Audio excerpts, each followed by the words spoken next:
My channel ఈరోజు ఏం జరగబోతుందో తెలుసుకుందామా? ఇంకా ఎపిసోడ్లోకి వెళ్ళిపోతే కాంచన అలాగే దీప ఇక కార్తిక్ కోసం ఎదురు చూస్తూ ఉంటారు. ఇంతలోకి అప్పుడే కార్తిక్ ఇంటికి వస్తాడు. రాగానే దీప బావా అని వెనకాలనే ఇక కాంచన నువ్వాగవే. ఒరే కార్తిక్, మీ నాన్న దగ్గరికి ఎందుకెళ్ళో చెప్పరా? మీ నాన్న అడిగితే ఏంటేంటో సమాధానం చెప్తున్నాడు. ఏమైందిరా? అసలు నువ్వు మీ నాన్న దగ్గరికి దీపకు చెప్పకుండా ఎందుకు వెళ్ళావు? మాట్లాడవేంట్రా? ఫోన్ చేస్తే లిఫ్ట్ చేయవు, అడిగితే సమాధానం లేదు. ఇంటికొచ్చి కూడా అలా మౌనంగా ఉంటే ఏమనుకోవాలి? చెప్పరా, ఏం దాచిపెడుతున్నావు మళ్ళీ మా దగ్గర అని వెనకాలనే. అమ్మా, ముందు నేను చెప్పేది ప్రశాంతంగా విను. దీప, వెళ్ళి ఒక గ్లాస్ వాటర్ తీసుకురా అని వెనకాలనే. ఇప్పుడు దీపనెందుకు నువ్వు మంచినీళ్ళు తెమ్మంటున్నావురా? ఏం జరిగింది చెప్తాను కదమ్మా. శౌర్య ఎక్కడుంది? లోపల చదువుకుంటుంది. ఇప్పుడు నువ్వేం చెప్పాలనుకుంటున్నావురా? దీప వస్తుందిగా, చెప్తానాగమ్మా అని చెప్పేసి దీప మంచినీళ్ళు తీసుకురాగానే, బావా మంచినీళ్ళు ఎందుకు తీసుకురమ్మన్నావు? దాహంగా ఉందా? కాదు దీప, ఆ నీళ్లు అమ్మకి అవసరమవుతాయి. ఏంట్రా విషయం చెప్పకుండా దీపని మంచినీళ్ళు తీసుకురమ్మని ఇంత హడావుడి చేస్తుంటే నాకు భయంగా ఉంది. చెప్పరా, ఏం జరిగింది? ఎవరికైనా ఏదైనా అయిందా? అమ్మా, ముందు నేను చెప్పేది ప్రశాంతంగా విను. మాస్టర్కి ఉదయం మైల్డ్ స్ట్రోక్ వచ్చింది. ఏంట్రా నువ్వంటుంది? మీ నాన్నకి హార్ట్ స్ట్రోక్ వచ్చిందా? అమ్మా, అది చిన్నదే. వెంటనే హాస్పిటల్కి తీసుకెళ్లారు. ప్రమాదం ఏమీ లేదని డాక్టర్లు చెప్పారు. ఏంట్రా, హార్ట్ స్ట్రోక్ వచ్చిందని చెప్పి హాస్పిటల్కి కూడా తీసుకెళ్లారని చెప్పి ఇప్పుడు ప్రమాదం ఏమీ లేదు అని అంత సింపుల్గా చెప్తావేంట్రా? ఇప్పుడు ఆయన ఎలా ఉన్నారు? ఆయన బాగానే ఉన్నారా? వెంటనే నేను మీ నాన్నని చూడాలి. అమ్మా, నేను చెప్పేది ప్రశాంతంగా విను. ఏంట్రా ప్రశాంతంగా వినేది? మీరెప్పుడు అంతే. ఏదైనా సరే ప్రాణాలకు మీదకు వచ్చే వరకు నిజం చెప్పరు. మీతో పాటు ఇప్పుడు ఆయన కూడానా? నేను మొన్ననే అన్నాను, నీరసంగా ఉన్నారు, మిమ్మల్ని చూస్తుంటే నాకు అనుమానంగా ఉంది, ఒకసారి హాస్పిటల్కి వెళ్ళండి అని. కానీ నా మాట విన్నారా? చూడిప్పుడు నాకు మీ నాన్నని చూసే వరకు నేను ప్రశాంతంగా ఉండలేను అని వెనకాలనే. దీప, ఆ మంచినీళ్ళు ఇవ్వు. అమ్మా, ముందు నీళ్ళు తాగు. నా మాట వినరా కార్తీక్? ముందు తాగమ్మా. మాస్టర్కి ఏమీ కాలేదు. ఇప్పుడు నేను మాస్టర్ని హాస్పిటల్ నుంచి ఇంటికి తీసుకెళ్ళి చిన్నమ్మ వాళ్ళ ఇంట్లో దింపే వచ్చాను. నేను చెప్తుంది నిజమమ్మా. మాస్టర్కి ఏమీ కాలేదు. కాకపోతే ఎక్కువ స్ట్రెస్ తీసుకోకుండా కొన్ని రోజులు రెస్ట్ తీసుకోమని డాక్టర్ చెప్పారు. నా మాట నిజమమ్మా. లేదురా, ఒక్కసారి నేను మీ నాన్నని చూడాలి. నేను ఇప్పుడే అక్కడికి వెళ్తాను. అనసూయ అక్కంతో నేను అక్కడికి వెళ్తాను. సరే అమ్మా. పెద్దమ్మా, అమ్మ నువ్వు మాస్టర్ దగ్గరికి వెళ్ళండి. సరే బాబు అని చెప్పి ఇద్దరు కూడా శ్రీధర్ దగ్గరికి బయలుదేరుతారు. ఇంకా దీప, బావా, అయినా ఈ విషయం నువ్వు నాతో ఎందుకు చెప్పలేదు? నాకే పూర్తిగా తెలియదు దీప. అలాంటప్పుడు నీకు నేను ఏమని చెప్తాను? అందుకే చెప్పలేదు. ఇంట్లో ఎవరైనా ఏమైనా అడిగారా? నాన్న అడిగాడు. నాన్నకు ఒకసారి ఫోన్ చేసి చెప్పు. సరే దీప అని చెప్పేసి కార్తీక్ అయితే ఇక దశరథకి ఫోన్ చేస్తాడు. ఇక దశరథ, ఒరే కార్తీక్, ఏమైందిరా? సడన్గా వెళ్ళిపోయావంట. దీపక్ కూడా అడిగితే ఏం చెప్పలేదు, ఫోన్ కూడా పనిచేయట్లేదు. ఏం జరిగిందిరా అని వెనకాలనే. మావయ్య, అది ఏంట్రా చెప్పు. మాస్టర్కి చిన్న హార్ట్ స్ట్రోక్ వచ్చింది. హాస్పిటల్కి తీసుకెళ్ళాము. ఇప్పుడు బాగానే ఉన్నారు, ఇంటికి వచ్చారు. అందుకనే మీకుతో ఎవరు చెప్పలేదు. విషయం తెలియకుండా చెప్పడం ఎందుకని. అదేంట్రా అలా అంటావు? బావకి హార్ట్ స్ట్రోక్ వస్తే మాతో చెప్పకుండా ఇప్పుడు నువ్వు చెప్పేది? ఇప్పుడు బావ ఎక్కడున్నాడు? నాన్నకేం కాలేదు. ఇప్పుడు చిన్నమ్మ వాళ్ళ ఇంట్లోనే ఉన్నాడు. అవునా? మేము ఇప్పుడే బావ దగ్గరికి వెళ్తాం. మావయ్య, అది కాదు, నువ్వు ఇంకేం మాట్లాడకరా అంటూ కాల్ కట్ చేస్తాడు. ఇంతలోకి శివనారాయణ అలాగే సుమిత్ర పారిజాతం అక్కడికి వస్తారు. ఏమైందండి? ఎందుకలా కంగారు పడుతున్నారు? సుమిత్ర, శ్రీధర్ బావకి హార్ట్ స్ట్రోక్ వచ్చిందంట. కార్తీక్ హాస్పిటల్కి వెళ్ళాడంట. ప్రమాదం ఏమీ లేదని డాక్టరు చెప్పారు. ఇంటికి పంపించేశారని కార్తీక్ చెప్తున్నాడు. కానీ వింటుంటే నాకేదో భయంగా ఉంది. నాన్న, ఒకసారి బావని చూడడానికి వెళ్దాం పదా. సరే పదండి వెళ్దాం అని చెప్పేసి పారిజాతం అలాగే జోష్న కూడా ఇక వాళ్ళతో పాటు శ్రీధర్ ఇంటికి బయలుదేరుతుంది. ఇక కార్తీక్, నాకెందుకోనా అక్కడ మాస్టర్ దగ్గర వీళ్ళందరూ కలిసి హడావుడి చేసేలాగా అనిపిస్తున్నారు. దీప, మనం కూడా వెళ్దాం పదా అని చెప్పేసి, దీప మనం కూడా బయలుదేరదాం పదా. అది కాదు బావా, శౌర్యని కూడా తీసుకెళ్దాం పదా అని చెప్పేసి ముగ్గురు కూడా ఇక అక్కడి నుంచి బయలుదేరుతారు. ఇంతలోకి ఒక పక్కన కావేరి, ఇవ్వండి ముందు ఈ జ్యూస్ తాగండి. కావేరి, నాకు ఇప్పుడేం తాగాలని లేదు. ముందు నేను కాసేపు ప్రశాంతంగా పడుకుంటాను. సరే అండి అని కావేరి ఇక తీసుకుని వెళ్తూ ఉంటే అప్పుడే కాంచన అక్కడికి వస్తుంది. కాంచన చూసిన కావేరి, అక్క అని వెనకాలనే ఇక కావేరి చేతిలో ఉన్న జ్యూస్ని లాక్కొని, కాంచన, ఇదేనా కావేరి చూసుకునేది? ఏంటి మీరు హార్ట్ స్ట్రోక్ వచ్చి ఇలా నీరసంగా బెడ్ మీద పడుకున్నా సరే ఏమీ తినకుండా తాగకుండా ఎలా ఉంటారని కాంచన అది కాదు.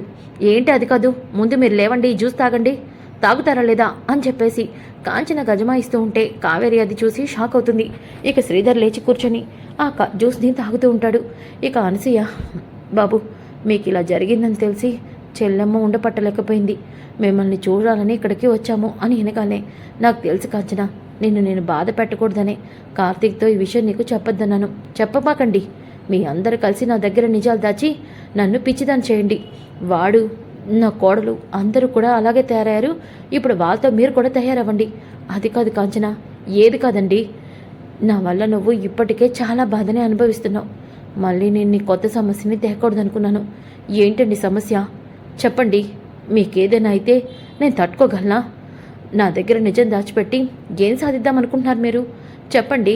మీకు నేను అంత మూర్ఖురాల్లా కనిపిస్తున్నానా అని వెనకాలనే అప్పుడే శివనారాయణ, దశరథ, సుమిత్ర, పారిజాతం, ఇక జోష్న అక్కడికి వస్తారు. ఇక శివనారాయణ అయితే, కాంచన, నాన్న, నీ మాటలు విన్నాక చాలా సంతోషంగా ఉందమ్మా.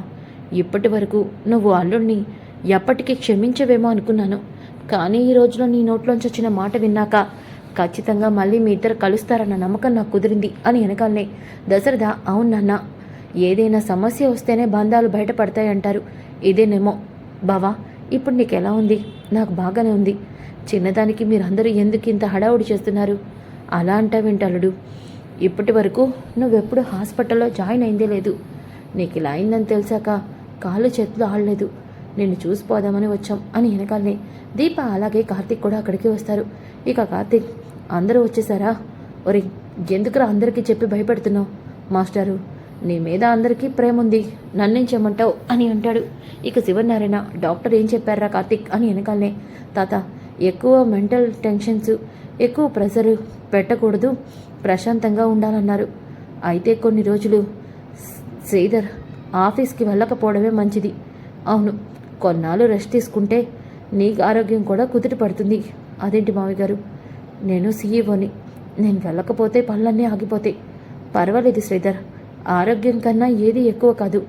దాని గురించి మాకు వదిలి, నేను చూసుకుంటాను, ఏదో ఒకటి చేస్తాము అని వెనకాలనే జోష్న మనసులో, ఇదేదో నాకు పనికొచ్చే మ్యాటర్లా ఉంది. మావయ్య ఈ కండిషన్లో ఆఫీస్కి రాలేరు. సీఈఓగా మళ్ళీ నేను వెళ్తే ఖచ్చితంగా నేను అనుకున్నది చేయొచ్చు. అవును, ఈ అవకాశాన్ని అస్సలు ఉపయోగించుకుంటాను అని జ్యోత్స్న అనుకుంటుంది. అప్పుడే అక్కడికి స్వప్న, అలాగే కాశీ కూడా వస్తారు. ఇక దశరథ, స్వప్న, ఇప్పుడు నువ్వెలా ఉన్నావు? నేను బాగానే ఉన్నాను పెద్దనాన్న, నేను బాగానే ఉన్నాను మావయ్య అని అంటుంది. దాంతో శివనారాయణ, శ్రీధర్ టెన్షన్, శ్రీధర్ బాధ నీ జీవితం గురించి. ఎప్పుడైనా సరే నువ్వు అల్లుడు కలవాలనే శ్రీధర్ కోరుకుంటున్నాడు. ఆ దేవుడు ఆ కోరికను ఎప్పుడు నెరవేరుస్తాడో. సరే సరే, శ్రీధర్ని కాసేపు పడుకోనిద్దాం, పదండి అని అందరూ కూడా హాల్లోకి వెళ్తారు.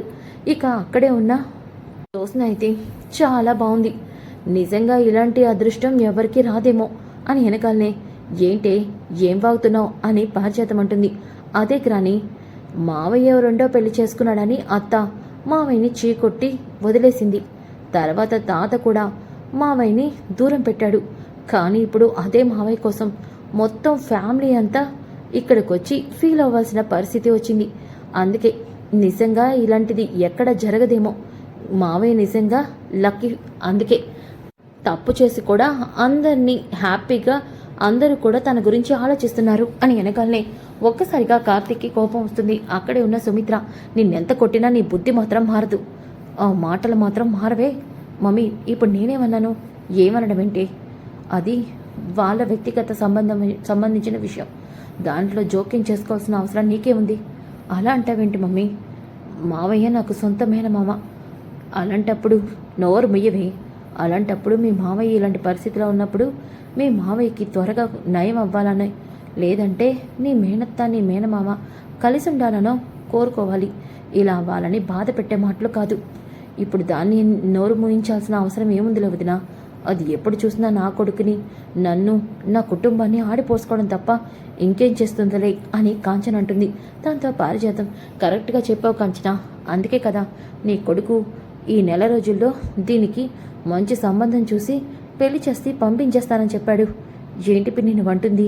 ఒరే కార్తీక్, చెప్పలేదా? పారు, నువ్వు చెప్పావుగా, ఇక అందరికీ తెలిసిపోయిందిలే, ఎలాగో జోష్న పెళ్ళి త్వరలో అయిపోతుందిలే అని అంటాడు. దాంతో జోష్నకి చాలా కోపం వస్తుంది. ఇక ఉదయం అవుతుంది. ఉదయం అయిన తర్వాత దీప అలాగే కార్తీక్ బయలుదేరుతూ ఉంటే ఇంతలోకి కాంచన, ఒరే కార్తీక్, ఈరోజు మీ నాన్నని హాస్పిటల్కి తీసుకెళ్లాలన్నావు?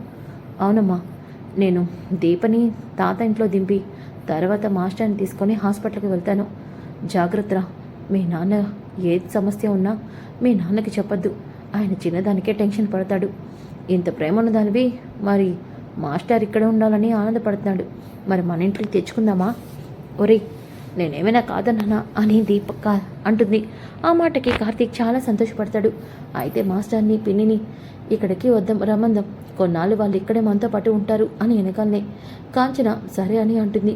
దాంతో కార్తీక్ చాలా సంతోషపడతాడు. ఇంకా దీపని శివనారాయణ ఇంట్లో దింపి శ్రీధర్ని హాస్పిటల్కి అయితే తీసుకెళ్తాడు.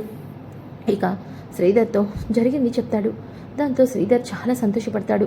ఇంకా అలాగే ఈవినింగ్ రెడీగా ఉండు మాస్టరు అని చెప్పేసి కార్తీక్ కూడా శ్రీధర్ని ఇంట్లో దింపేసి ఇక అక్కడి నుంచి శివనారాయణ ఇంటికి బయలుదేరుతాడు. ఇంతలోకి స్వప్న కాశీని పిలుస్తుంది. కాశీ, ఏంటి తిల్లు, ఎప్పుడు లేనిది నన్ను పిలిచావు, ఏం జరిగింది అని వెనకాలనే స్వప్న ఏడుస్తూ కాశీని హక్ చేసుకుంటుంది. దాంతో కాశీ, తిల్లు, అంటే నువ్వు నన్ను క్షమించేశావా? కాశీ, నిన్ను చూస్తుంటే నాకు కోపంగా ఉంది. నీ వల్ల నా కుటుంబం నన్ను తక్కువ చేసి మాట్లాడుతున్నారు. ఎప్పుడు కరెక్ట్గా ఉండే నేను నీ వల్ల అందరి ముందు దోషిగా నిలబడాల్సి వస్తుంది.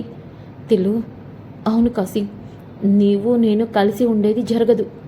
నువ్వు నా జీవితంలోకి ఇంకొకసారి రావటం జరగదు. దయచేసి నాకు దూరంగా వెళ్ళిపో కాశీ. నీ మోహన్ నాకు చూపించొద్దు. అవును, నీ వల్లే నేను మా నాన్నతో గొడవ పడుతున్నాను. నీ వల్లే నా వాళ్ళందరికీ దూరం అవుతున్నాను.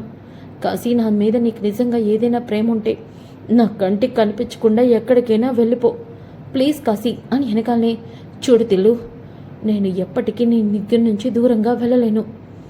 ఒకవేళ వెళ్ళాలనిపిస్తే నువ్వు వెళ్ళు, నేను మాత్రం వెళ్ళను. సరే కాశీ, నేను ఇంకొక పెళ్లి చేసుకుంటేనే నువ్వు నా జీవితం నుంచి దూరంగా వెళ్తావని నాకు తెలుసు. ఈ నెలలోనే నేను పెళ్లి చేసుకుంటాను, ఇక్కడి నుంచి వెళ్ళిపోతాను అని చెప్పేసి స్వప్న కోపంగా అక్కడి నుంచి వెళ్ళిపోతుంది. ఇక కాశీ, నువ్వు ఆ పని చేయలే తిల్లు, ఎందుకంటే నువ్వు నన్ను ఇంకా ప్రేమిస్తున్నావు, అందుకే నన్ను దూరంగా వెళ్ళమని అడుగుతున్నావు అని చెప్పి కాశీ అనుకుంటాడు. ఇంకా శ్రీధర్ అలాగే హాస్పిటలైజేషన్ అవడం వల్ల శివనారాయణ దశరథ మాట్లాడుకుంటూ ఉంటారు.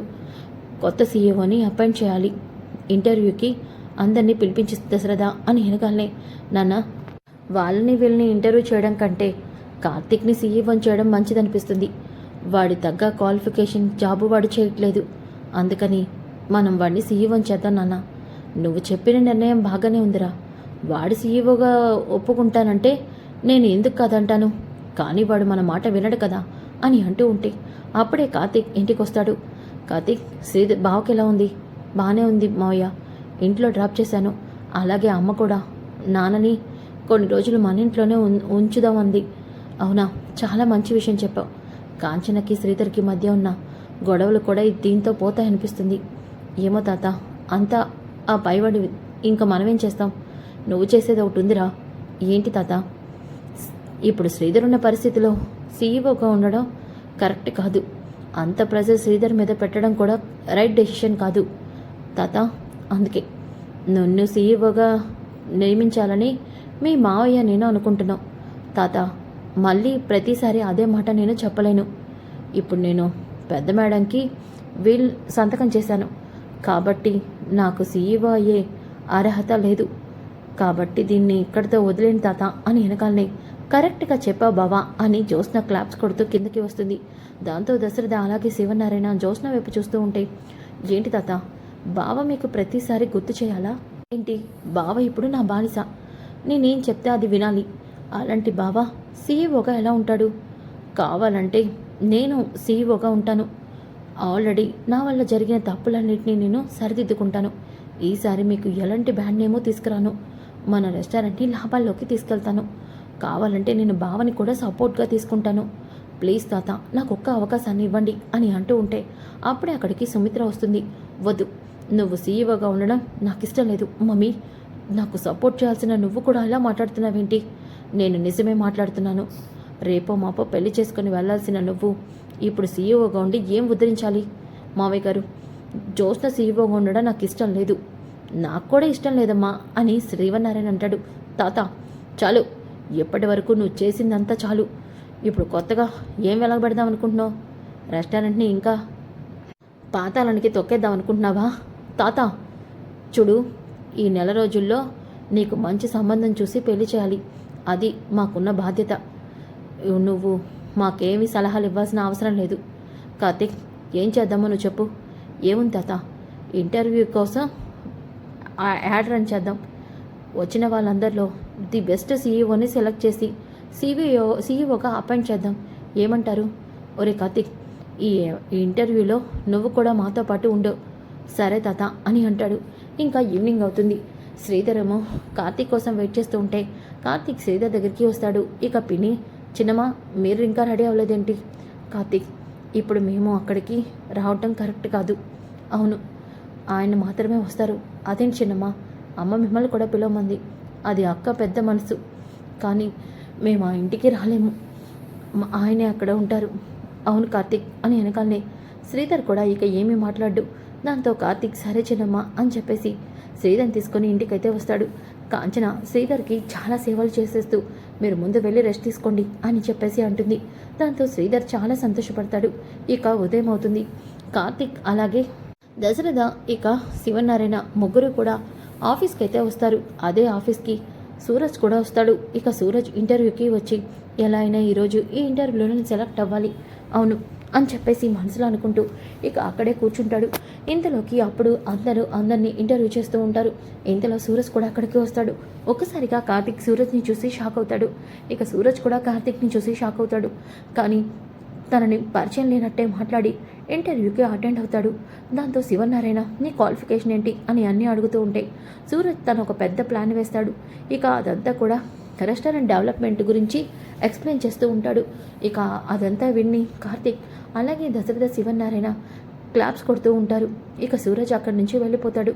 ఇక అలా వెళ్తూ ఉంటే కార్తీక్, బ్రో అలా వెళ్ళిపోతావేంటి? నన్ను అప్పుడే మర్చిపోయావా? లేదు బ్రో, మీరు నాకు గుర్తున్నారు. కానీ ఇంటర్వ్యూలో నేను మీతో పాత విషయం గురించి మాట్లాడడం కరెక్ట్ కాదు. ఎందుకంటే అది అడ్డు పెట్టుకొని ఇంటర్వ్యూలో నన్ను సెలెక్ట్ చేయమని మిమ్మల్ని నేను రిక్వెస్ట్ చేసినట్టు ఉంటుంది. అది నాకు ఇష్టం లేదు, అది నాకు నచ్చదు కూడా. అందుకే దాని గురించి నేను మీతో మాట్లాడలేదు అని వెనకాలనే ఒక్కసారిగా దశరథ అన్న శివనారాయణ, ఏంట్రా ముందే వాడిని తెలుసా? తెలుసు తాత, మాస్టర్ని హాస్పిటల్లో జాయిన్ చేయించింది అతనే. అవునా? అవును తాత, కనీసం చిన్న హెల్ప్ కూడా అడగలేదు. అసలు ఆ బ్రదర్ని చూస్తుంటే నన్ను నేను చూసుకున్నట్టు అనిపిస్తుంది అని చెప్పేసి ఇక మొత్తం చెప్తూ ఉంటే ఆ మాటలకి ఒక్కసారిగా దశరథ అలాగే శివనారాయణ షాక్ అయిపోతాడు. ఇక సూరజ్ని సెలెక్ట్ చేసి సూరజ్ని లోపలికి పిలుస్తారు. సూరజ్, కంగ్రాట్స్, నువ్వే మాకు సీఈఓవి అని వెనకాలనే సూరజ్ చాలా హ్యాపీగా ఫీల్ అవుతూ వాళ్ళకి షేక్ హ్యాండ్ ఇస్తాడు. ఇక కార్తీక్, బ్రో చెప్పాను కదా, చూడు బ్రో, మనం మన టాలెంట్తో ఏదైనా గెలుచుకోవాలి, ఇలా ఒకరి పేరుతో కాదు. కరెక్ట్గా చెప్పావు బ్రో, నీ టాలెంట్ని చూసే మా తాత మా మావయ్య నిన్ను సీఈఓగా ఓకే చేశారు అంతే అని వెనకాలనే సూరజ్ చాలా హ్యాపీగా ఫీల్ అవుతాడు. ఇంతలోకి దశరథ ఇక ఆ ఫైల్ని తీసుకొని ఒక్కసారిగా ఆ ఫైల్ని చూసి షాక్ అయిపోతాడు. ఇక ఆ ఫైల్ చూసి దశరథ ఏదో ఆలోచిస్తూ ఉంటాడు. ఇంతలోకి అప్పుడే కార్తీక్ అలాగే శివనారాయణ ఇక క్యాబిన్ నుంచి బయటకు వెళ్తారు. వెంటనే దశరథ సూరజ్, అంటే నువ్వు ఆశ్రమంలో పెరిగావా? అవును సార్, నేను పుట్టగానే నన్ను ఆశ్రమంలో వదిలేశారంట. నా పేరెంట్స్ ఎవరో కూడా మా ఆశ్రమం వాళ్ళకి తెలీదు. చిన్నప్పటి నుంచే నేను ఒక గోల్గా పెట్టుకున్నాను, ఎలా అయినా సరే నేను మంచి రేంజ్కి వెళ్ళాలి అని. అందుకే ఈ ప్రయత్నం అంతా అని వెనకాలనే ఒక్కసారిగా దశరథ మనసులో చాలా బాధపడుతూ ఉంటాడు. ఇక వెంటనే ఆ ఆశ్రమానికి దశరథ అయితే బయలుదేరుతాడు. ఇక దశరథ ఆశ్రమానికి వెళ్ళగానే అక్కడున్న వార్డెను, సార్ మిమ్మల్ని గుర్తున్నారు సార్, 25 ఏళ్ల క్రితం ఒక మగబాబుని బిడ్డని తీసుకొచ్చి మీరు మా ఆశ్రమంలో ఇచ్చారు. ఆ రోజు ఆ మగబిడ్డ చనిపోయాడని వాటికి సంబంధించిన దహన కార్యక్రమాలు మా ఆశ్రమంలో చేపించమని చెప్పారు మీరు. కానీ ఆ బాబు చనిపోలేదు సార్, బ్రతికే ఉన్నాడు. ఏంటి మీరు అంటుంది? అవును సార్, తన పేరు సూరజ్, ఇదిగోండి అని చెప్పేసి సూరజ్ డీటెయిల్స్ అన్నీ ఇస్తారు. అది విన్న దశరథ ఒక్కసారిగా షాక్ అయిపోతాడు. అంటే ఆ రోజు కాంచనకి మొదటి కాన్పులో పుట్టిన బిడ్డ చనిపోయాడు. దానివల్ల కాంచన బాధపడుతుందని ఆ బిడ్డను నేను ఆశ్రమంలో దహన కార్యక్రమాలు చేయమని ఇచ్చాను. అతను సూరజ అంటే నా మేనలుడు సూరజ. కార్తిక్కి అన్నయ్య సూరజు. శ్రీధర్ ప్రాణాలు కాపాడింది తన కన్న కొడుకే. కాంచన పెద్ద కొడుకు బ్రతికే ఉన్నాడన్నమాట అని దశరథ ఓదాన్లో తాను చాలా సంతోషపడతాడు. ఇంకా ఒక పక్కన శివనారాయణ అయితే హాల్లో కూర్చొని ఇక పేపర్ చదువుతూ సూరజ్ని గుర్తు తెచ్చుకుంటూ ఉంటాడు. అప్పుడే కార్తిక్ ఇంటికి వస్తాడు. ఒరే కార్తిక్ ఆగరా. ఏంటి తాత? జోష్నకి నెల రోజుల్లో పెళ్లి చేస్తానంటున్నావు. మరి మంచి సంబంధం దొరకాలి కదరా. నీ మనసులో ఎవరైనా ఉన్నారా చెప్పరా. తాత అంటే నా మనసులో ఎవరు లేరు. కాకపోతే ఏంట్రా తాత, మనం సీఈఓగా తీసుకున్నామే సూరజ్. అతని మాట తీరు అలాగే అతన్ని చెప్పే ప్రతి విషయం నన్ను నేను అద్దంలో చూసుకున్నట్టు అనిపిస్తుంది. అతనితో జోష్న పెళ్లి చేస్తే బాగుంటుందేమో అనిపిస్తుంది. కరెక్ట్గా చెప్పావరా మనవడా. నా మనసులో కూడా అదే ఉంది అని అనగానే అప్పుడే దశరథ్ అక్కడికి వస్తాడు. నాన్న నువ్వు చెప్పింది కరెక్టే. జోష్నకి అతనే కరెక్ట్ జోడి. మావయ్య అవును, ఇప్పుడు ఈ విషయం నాన్నతో కార్తీక్తో చెప్తే బాగోదేమో అని చెప్పి దశరథ అనుకుంటాడు. ఇక శివనారాయణ అయితే వీలైనంత త్వరగా సూరజ్తో జోష్న పెళ్లి గురించి ఇంట్లో మాట్లాడాలి అని చెప్పి శివనారాయణ వెళ్ళిపోతాడు. ఇక కార్తీక్ మావయ్య ఏమైంది? నువ్వేదో అలజడిగా కనిపిస్తున్నావు. సూరజ్ డీటెయిల్స్ కూడా అడిగావంట. ఏం జరిగింది మావయ్య అని వెనకాలనే ఒరే కార్తీక్ నీతో ఒక విషయం మాట్లాడాలరా అని చెప్పి కార్తీక్నైతే పక్కకి తీసుకెళ్తాడు. ఇక కార్తీక్ ఏంటి మావయ్య? మీ అమ్మకి నీ కన్నా ముందు ఒక బిడ్డ పుట్టాడురా. అవునా మావయ్య? అవును, కానీ ఆ బిడ్డ పురిట్లోనే చనిపోయాడు. ఏంటి మావయ్య నువ్వు అంటుంది? అవునరా, ఆ బిడ్డ చనిపోయిన విషయం మీ అమ్మకి చెప్తే తట్టుకోలేదని, చనిపోయిన బిడ్డను చూస్తే మీ అమ్మ తట్టుకోలేదని నేను ఆ బిడ్డని ఆశ్రమంలో ఇచ్చి దహన కార్యక్రమాలు చేయించమన్నాను. కానీ ఆ రోజు నాకు తెలియలేదు ఆ బిడ్డ బ్రతికే ఉన్నాడని. ఏంటి మావయ్య మీరు అంటుంది? అవునరా, కాంచనకి బిడ్డ చనిపోయాడని చెప్పాం. ఆ బిడ్డని ఎవరికి చూపించకుండా దహనపరిచానని చెప్పాను. కానీ ఆ బిడ్డ సూరజ్ అన్న విషయం ఈరోజు నాకు ఆశ్రమానికి వెళ్ళతే తెలిసింది అని వెనకాలనే కార్తీక్ ఒక్కసారిగా షాక్ అవుతాడు. ఇక దశరథ అవునరా కార్తీక్, సూరజ్ ఎవరో కాదు, కాంచన కొడుకు అంటే నా మేనలుడు నీ అన్నయ్య అని వెనకాలనే కార్తీక్ ఒక్కసారిగా చాలా సంతోషపడతాడు. నిజంగా ఆ పైనున్న దేవుడే ఇదంతా చేస్తున్నాడేమోరా. ఒకప్పుడు కాంచన నేను నా మేనల్లుడిని నా కూతురికిచ్చి పెళ్లి చేయాలి అని మాట తీసుకున్నాను. దీపమెల్లో నువ్వు తాళి కట్టి ఆ కోరికని నిజం చేశావు. కానీ ఇప్పుడు నిజంగానే జోష్న కూడా కాంచన కొడుకునే పెళ్లి చేసుకోబోతుంది. సూరజ్ కూడా తనకి బావే అవుతాడు కదా. సూరజ్ కూడా నాకు మేనల్డే కదా. అవును మావయ్య, నువ్వు చెప్పింది నిజమే. ఎరి జోష్నకి త్వరగా పెళ్లి చేసేస్తే దీపే నా అసలైన కూతురు అన్న విషయాన్ని అందరికీ మనం చెప్పచ్చు. అలాగే కాంచనతో కూడా సూరజ్ తన కొడుకే అన్న విషయాన్ని కూడా మనం చెప్పచ్చు. అవును మావయ్య, ఈ రెండు త్వరగా జరగాలంటే జోష్న పెళ్లి జరగాలి. అప్పటి వరకు అత్తకి తాతకి ఎవరికి కూడా దీపే నీ కూతురు అన్న విషయం తెలియకూడదు అని చెప్పేసి కార్తీక్ అంటాడు. కానీ ఈ మాటలన్నీ కూడా సుమిత్ర వినిస్తుంటుంది. సుమిత్ర విని షాక్ అయిపోతుంది. సో ఫ్రెండ్స్, అప్కమింగ్ ఎపిసోడ్ చాలా ఇంట్రెస్టింగ్గా ఉంటాయి. Don't miss. ఈ వీడియో నచ్చితే లైక్ చేయండి, షేర్ చేయండి. Thanks for watching.